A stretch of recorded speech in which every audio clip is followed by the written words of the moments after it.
This build Facetanks Ubers.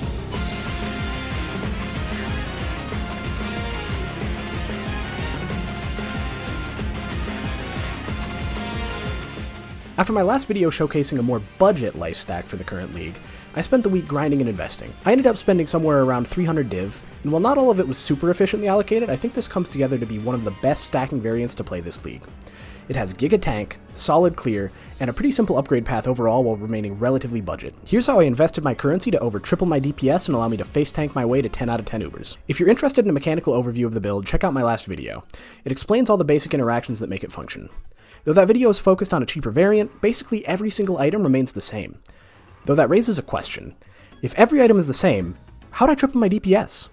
This is thanks to the most broken item in this league, the Volatile Vaal orb. Though this has a 50-50 chance to leave you with a suicide note in lieu of your unique item, when it doesn't brick, certain rolls on your item can go up or down by about 20%. Since 7 of our items are uniques with roll ranges, the best option to upgrade these slots is to buy the same item, but better. As such, the first upgrade I'll cover is Enmity's Embrace. This is the biggest multiplier to your damage for this build. Converting overcap fire res to penetration, reducing its resistance penalty is a huge damage multiplier. I got this 51% for 75 div before Lance made his fire trap video, though tragically I didn't sell it when it peaked at 400 div, as my invite to the POE Insider Trading Discord hasn't come through yet. Though I suppose I'm in TFT, so that's close enough. Though 51% is around 200 div, you can pick up a 55% for about half the price and it'll be pretty close damage-wise. This allowed me to hit penetration cap without needing too many extra jewels or rolls on my gear. This solves damage, but the build still feels exceedingly slow. Ultimately, the fix for being slow is a Mageblood. While you could use a Shrine Belt, it'll probably be worse than a Mageblood for this build. Ruby Flask just gives too much fire res, and Acceleration Shrine is 120 div alone, and you'd want either a Resistance or HP Shrine buff alongside that for sure. I picked up my Mageblood for around 150 div, and its prices remained mostly stable. You don't absolutely need a 4 Flask, because you can get a 3 Flask for around 80 div right now, and if you run a 3 Flask, just make sure that your Ruby Flask is one of the Enkindled Flasks, as fire res is a ton of damage for you. The other two are variable, but I'd recommend Silver and Quicksilver. Overall, this upgrade is a ton of speed, but it doesn't bump our HP at all. For that, you're going to want to pick up an Adorned and some Clusters. While 3 passive jewels are great early, you can only get so much life on these, and while you do sacrifice a bit of res with Adorned, with the upgrade to Enmities you shouldn't have too hard of a time reaching pen cap, which means the life is overall more valuable. I went with a 72% Adorned as it met the breakpoint I needed for life, and it was 5 div. The next breakpoint you can reach before cap is 86%, but it costs 60 div. You can pick it up if you want, but it's not a super efficient use of currency. With your Adorned, you're going to want to pick up some Clusters. I pick Shield Clusters because I feel that they have the best balance of utility and damage, but there are plenty of options here. I picked up a Brutal Fervor Flesh and Flame that gets me Overleech. This allows me to run Feed the Fury and Strike Leader, giving me a decent bit of extra attack speed alongside some melee strike range, making my clear much smoother in exchange for a bit of potential life. The strike range is big enough that I'm basically off screening things. Notably, you can get a bit of extra range from Behead support as well. You can pick up one of those as a 2020 Imbued support for about 1 div. If you don't want to run Behead, you can also run Fire Penetration or Cruelty, both are solid for this build.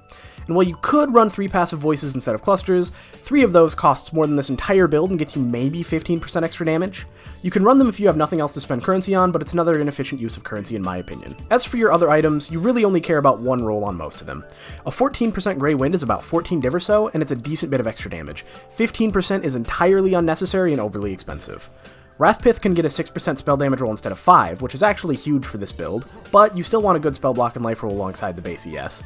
I'd shoot for 12% life and spell block alongside your 6% roll. Untouched Soul can roll up to 58, but that's 90 div. A 53 is 10 div and you lose like 60 flat life. You might be noticing a trend where with any of these items, if you drop the roll by 1% or a little bit more, you can often get a comparable item for half the price or less. Be more like your parents. You'd be happier and wealthier if you settled. When it comes to Volatile Vaal items, just pick up whatever roll range fits your budget and you can always upgrade as you go.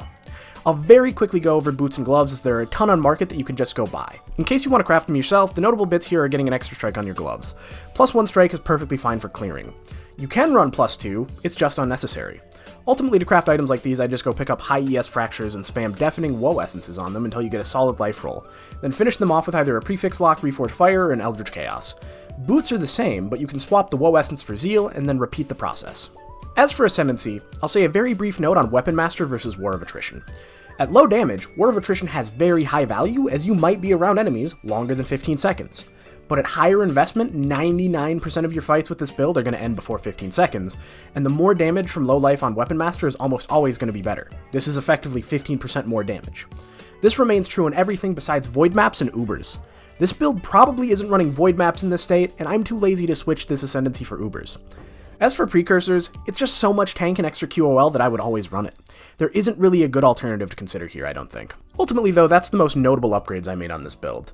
With that being said, this will be my final update. While there's some more juice you could pump into it, I think the setup is relatively efficient compared to what you could do. It's a relatively versatile build that's well suited for invitation and strongbox farming. It's got a good balance of clear and single target, which makes it really solid for destructive play rushing.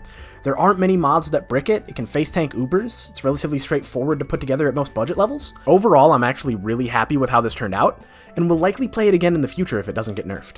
With all that said, thank you for watching, and if you enjoyed the video, subscribe.